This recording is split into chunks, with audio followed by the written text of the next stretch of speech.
दरवेळी आपण जे बोलतो ते प्रत्येकाला पटतंच असं नाही, पण एखादी गोष्ट आपल्या तोंडून अशी जाते की ती सगळ्यांना अचानक पटायला लागते। म्हणजे आज आपण जे काही टायटल थंबनेलमध्ये ठेवलं होतं ते टायटल आज जवळपास खरं ठरायला आलं होतं। म्हणजे गंमत अशी की एक टँकर सकाळी सकाळी N3 भागामध्ये पलटी झाला आणि अख्खं शहर दिवसभर गॅसवरती होतं। हो, अक्षरशः गॅसवरतीच होतं। पण हे सगळं घडत असताना आम्हाला चिंतनाला काही विषय दिले। म्हणजे एक गोष्ट नक्की आहे की या शहरातले असे बरेच जण आहेत, म्हणजे अगदी म्हशीने पावटा जरी टाकला तरी आमच्या प्रयत्नातून कसे झाले आहे आणि त्या म्हशीला त्या चौकापर्यंत आम्हीच कसं आणलं आहे असं म्हणणारे दिवसभर आज गायब दिसले। अर्थात ह्यात त्यांचा काही दोष आहे किंवा त्यांना दोष द्यावा असा हा प्रसंग आहे असंही नाही। पण 21व्या शतकामध्ये जेव्हा आम्ही गेल्या 50 वर्षापासून 40 वर्षापासून एका मोठ्या महानगराचं निर्माण करण्यासाठी लागलो आहोत आणि या महानगराच्या निर्माणासाठी आता नवीनच एक संज्ञा आपण वापरत आहोत, ती म्हणजे स्मार्ट सिटीची।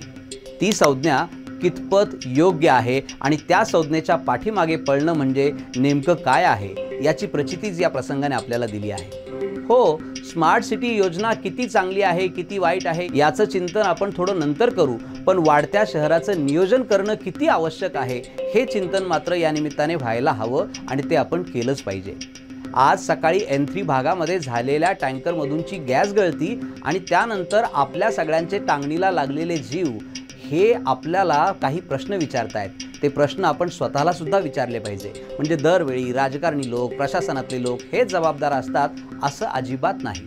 म्हणजे बघा ना, आपण प्रत्येक वेळी खूप शिकलेली माणसं असतो, आपल्या हाती चांगला पैसा सुद्धा येतो, आपल्याला 2000 स्क्वेअर फीटचं घर असतं। अर्थात 2000, 3000, 5000 हा फक्त आकडा आहे, पण तरीसुद्धा आपल्या शहरामधल्या प्रत्येकाला 2 फूट पुढे सरकायची घाई आहे। हा एक छोटा उदाहरणादाखल दिलेला मुद्दा आहे। म्हणजे यासारखेच अनेक मुद्दे आहेत की स्मार्ट सिटीच्या प्रयत्नामध्ये आपण कुठेतरी कमी पडणार आहोत याचं हे द्योतक नाही का?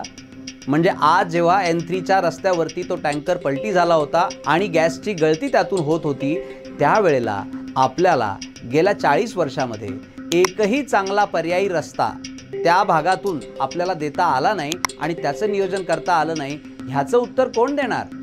आणि फक्त हीच नव्हे, यासारख्या अनेक प्रश्नांची उत्तरं आपल्याला द्यायला लागतील। म्हणजे गेल्या 20-30 वर्षापूर्वी जेव्हा या शहरामध्ये 2 वेळेला दिवसाला पाणी यायचं, त्याच शहरामध्ये आता बाजूला धरण असताना दिवसाला नव्हे 8 दिवसाला पाणी यायची वेळ आलेली आहे आणि त्याचं नियोजन करण्यामध्ये आपण शून्य ठरलो आहोत असं नाही का वाटत आपल्याला?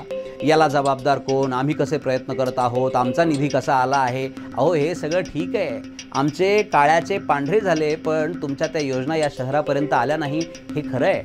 आणि या गोष्टीचं उत्तर कुणी शोधायचं तर ते संभाजीनगरकर म्हणून आपल्याला शोधायला लागेल।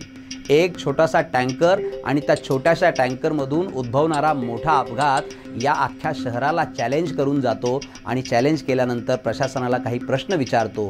ते प्रश्न आपण स्वतःला सुद्धा विचारायला हवेत। अर्थात हा मुद्दा चघळला जावा तितका मोठा चघळला जाऊ शकतो, परंतु एक गोष्ट मात्र नक्की आहे की आम्हाला जड वाहनांचं सुद्धा नियोजन या शहरामध्ये अजून करता आलेलं नाही आहे। अमितेश कुमार या शहराचे कमिशनर असताना ज्या पद्धतीने सगळ्या जड वाहनांची वाहतूक होती, त्याच पद्धतीने जड वाहनांची वाहतूक आता सध्या आहे का हा प्रश्न स्वतःला विचारा। आणि एवढंच काय, अहो छोट्या छोट्या गोष्टींमध्ये म्हणजे अगदी हेच बघा ना, शहरामध्ये शहर वाढतं असताना मोठमोठ्या इमारती उभ्या राहतात, पण मोठमोठ्या उभ्या राहिलेल्या इमारतींच्या खाली पार्किंगसाठी चांगली जागा हवी हे कुणी कोणाला सांगायचं? दरवेळेला कमिशनर बदलला की आपण सामान्य लोकांनी कमिशनरच्या नावाने बोटं मोडायचे, त्या बिचाऱ्या नव्या कमिशनरने यायचं आणि सांगायचं की हे आधीच्या काळात झालेलं आहे। अहो, पण आधीच्या काळापासून आत्ताच्या काळापर्यंत आपण सगळेच या शहरात राहतो ना, आणि मग आपण सगळेच या शहरात राहत असू तर असं नेमकं काय आहे की या सगळ्या प्रश्नांमधून, या प्रश्नांच्या चक्रव्यूहामधून संभाजीनगर आणि संभाजीनगरकर बाहेर निघायला तयार नाही आहेत? स्मार्ट सिटीची योजना या शहरामध्ये किती स्मार्टनेस आणेल याचं एक उदाहरण आपण बघितलं की सिग्नलवरती उभ्या असताना आपल्याला स्पीकरवरतून सूचना येतील, आपल्या घरपोच पावत्या येतील। अहो, पण ज्या गाड्या घेताना आपण रोड टॅक्स भरतो अशा ठिकाणी आपल्याला इतकी वर्ष चांगले रोड बघायला प्रतीक्षा का करावी लागते हा प्रश्न नाही का विचारायचा कोणी कोणाला? असे एक नव्हे अनेक प्रश्न विचारता येतील। उदाहरणार्थ शाळांच्या बस, रिक्षा, त्यानंतर हो अजून ती स्मार्ट बस सुद्धा एक फार मोठ्या चिंतनाचा विषय आहे। स्मार्ट बसचे रूट हा सुद्धा एका मोठ्या चिंतनाचा विषय आहे। म्हणजे नेमक्या रिक्षांमध्ये आपण मीटरच्या रिक्षांमध्ये कधीतरी बसत होतो असं या शहरात मला आठवतं। आता हल्ली मी एखाद्या रिक्षात बसलोय आणि त्या रिक्षावरती मीटरची रिक्षा चालते, असं का होत नाही?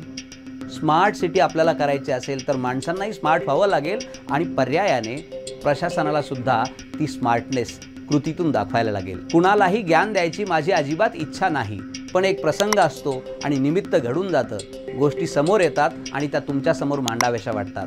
अर्थात या सगळ्या गोष्टी मांडत राहण्याचा आमचा प्रामाणिक प्रयत्न राहील। तुमची साथही तितकीच महत्त्वाची असेल।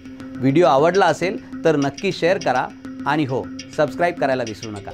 धन्यवाद।